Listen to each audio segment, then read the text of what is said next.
प्रिय छात्रों नमस्कार। आपका ओम ए टू जेड क्लासेस में स्वागत है। आज हम कक्षा 10 गणित प्रश्नावली 12.1 का प्रश्न संख्या 2 हल करेंगे। यदि आप इसके पहले का वीडियो नहीं देखे हैं तो आप ओम ए टू जेड क्लासेस के प्लेलिस्ट से सभी वीडियो देख सकते हैं। प्रश्न संख्या 2 इस प्रकार है। कोई बर्तन एक खोखले अर्धगोले के आकार का है जिसके ऊपर एक खोखला बेलन अध्यारोपित है। अर्धगोले का व्यास 14 सेंटीमीटर है और इस बर्तन पात्र की कुल ऊंचाई 13 सेंटीमीटर है। इस बर्तन का आंतरिक पृष्ठीय क्षेत्रफल ज्ञात कीजिए। इस प्रश्न को हल करने से पहले आप इसके बेसिक कॉन्सेप्ट को प्रश्न संख्या 1 में हल किए गए इसका जो फार्मूला प्रयोग हुआ था, हमने इसका इंट्रोडक्शन उसमें इसकी भूमिका और इसके फार्मूले का अध्ययन किया था। तो आप प्रश्न संख्या 1 का वो वीडियो देख लीजिएगा। बर्तन का आंतरिक पृष्ठीय क्षेत्रफल, इसमें हमें दिया हुआ है अर्धगोले का व्यास। यदि अर्धगोले का व्यास दिया हुआ है तो इसकी सहायता से हम बेलन का भी व्यास और त्रिज्या मालूम कर सकते हैं, क्योंकि दोनों का जो आधार है सेम है। तो यहाँ पर व्यास दिया है 14 सेंटीमीटर, तो इसकी जो त्रिज्या हो जाएगी इसका आधा हो जाएगा, अर्थात 7 सेंटीमीटर हो जाएगा। बर्तन की कुल ऊंचाई है 13 सेंटीमीटर, जिसमें अर्धगोले की त्रिज्या भी शामिल है। तो यहाँ पर इसका एक चित्र हम बनाते हैं और आप उसे देखिए।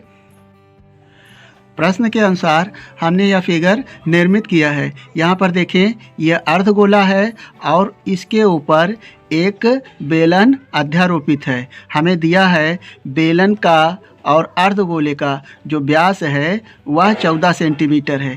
तो यहाँ से यहाँ तक ये 14 सेंटीमीटर हमें इसका व्यास दिया हुआ है। व्यास वृत्त की सबसे बड़ी जीवा होती है जो केंद्र से होकर जाती है। तो यहाँ पर जो व्यास है 14 सेंटीमीटर है। यदि हम त्रिज्या मालूम करेंगे तो इसकी आधी हो जाएगी, अर्थात इसकी त्रिज्या r बराबर 7 सेंटीमीटर हो जाएगा। और इसके परिधि की जो ऊंचाई होगी ये भी 7 सेंटीमीटर हो जाएगा। केंद्र से हमें पूरी ऊंचाई दी हुई है 13 सेंटीमीटर यहाँ से, यानी संपूर्ण बर्तन की ऊंचाई 13 सेंटीमीटर दिया हुआ है। तो हमें यदि केवल बर्तन की ऊंचाई चाहिए तो हम 13 में से 7 घटा दें, 13 माइनस 7, तो ये हो जाएगा 6 सेंटीमीटर केवल बेलन की ऊंचाई आई।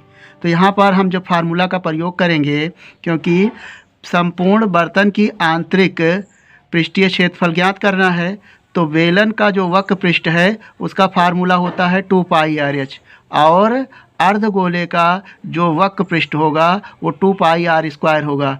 तो हमें अलग त्रिज्या इसकी नहीं मालूम करनी है। दोनों का उभयनिष्ठ त्रिज्या 7 सेंटीमीटर है और बेलन की ऊंचाई h बराबर 6 सेंटीमीटर है और संपूर्ण ऊंचाई 13 सेंटीमीटर है। तो यहाँ पर हम इसे अब लिखते हैं। यहाँ पर बेलन तथा अर्धगोले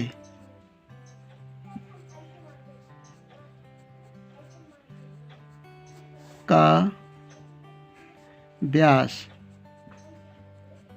यानी बेलन और अर्धगोले का जो उभयनिष्ठ व्यास है वह 2r, यानी व्यास जो होता है त्रिज्या का 2 गुना होता है। ये हमें दिया है 14 सेंटीमीटर, इसलिए r बराबर हो जाएगा 14/2।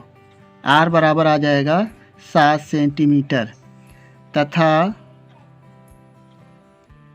तब बेलन की ऊंचाई h बराबर हो जाएगा 13 में से हम 7 सेंटीमीटर घटा देंगे जो अर्धगोले की त्रिज्या है, तो हमें बेलन की ऊंचाई मालूम हो जाएगी। बराबर हो जाएगा 13 में से 7 जाएगा तो हो जाएगा 6 सेंटीमीटर। यह बेलन की ऊंचाई आई। अब हमें इन संपूर्ण बर्तन की आंतरिक पृष्ठीय क्षेत्रफल ज्ञात करना है। तो यहाँ लिखेंगे अतः बर्तन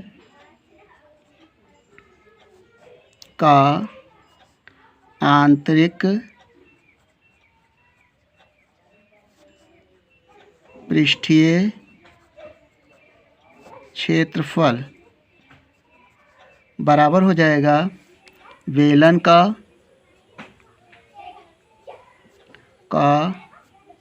वक्रपृष्ठ प्लस अर्ध गोले का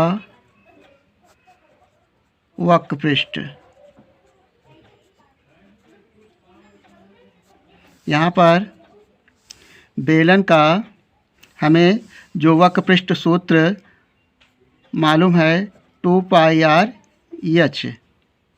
यहाँ पर यदि संपूर्ण पृष्ठ होता तो दोनों अर्ध यानी जो वृत्त हैं उनका भी हम क्षेत्रफल निकालकर इसमें जोड़ते, लेकिन इस खोखले भाग के कारण ये ऊपर का भाग ओपन है और ये भी ओपन है, तो यहाँ पर 2πr/h हो जाएगा बेलन का वक्रपृष्ठ प्लस अर्धगोले का जो वक्रपृष्ठ होता है वह 2πr² होता है। तो यहाँ पर कॉमन हो जाएगा 2πr। 2πr कॉमन लेंगे तो बचेगा हमारा h प्लस r। यहाँ से 2π और r का मान है 7 गुणे 7 और ब्रैकेट में h का मान निकाला गया है, यानी बेलन की ऊंचाई है 6 और इसकी त्रिज्या r है 7। यहाँ से प्रश्न में स्टार्ट में शुरू में दिया गया है जब तक अन्यथा ना कहा जाए पाई का मान 22/7 लीजिए। तो यहाँ पर हमें पाई का मान नहीं दिया हुआ है, इसलिए हम पाई बराबर 22/7 रखेंगे और ये 7 6 हो जाएगा, ये 13। यहाँ से 7 से 7 कैंसिल हो जाएगा। 22 का 2 में गुणा करेंगे तो हो जाएगा 44 और गुणा करेंगे 13 में, तब 13 से गुणा करें 13 चौका 52 और 13 चौक 52। 52 में 5 जोड़ें तो हो जाएगा 57, ये 572 और इसका मात्रक लिखेंगे क्योंकि ये क्षेत्रफल है तो इसका मात्रक हो जाएगा वर्ग सेंटीमीटर। लिखेंगे अतः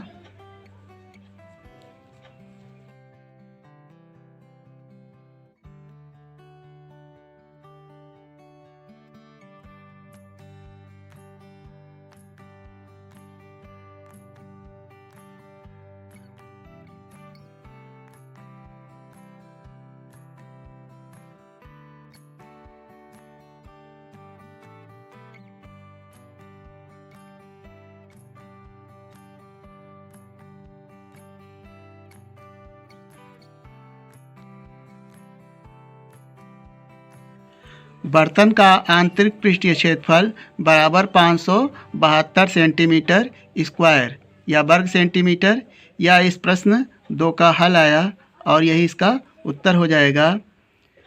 अगर आपको यह वीडियो पसंद आ जाए तो वीडियो को लाइक कर लीजिएगा और चैनल को सब्सक्राइब करके अपने मित्रों के साथ इस वीडियो को शेयर कर लीजिए। मिलेंगे एक नए वीडियो के साथ। जय हिंद।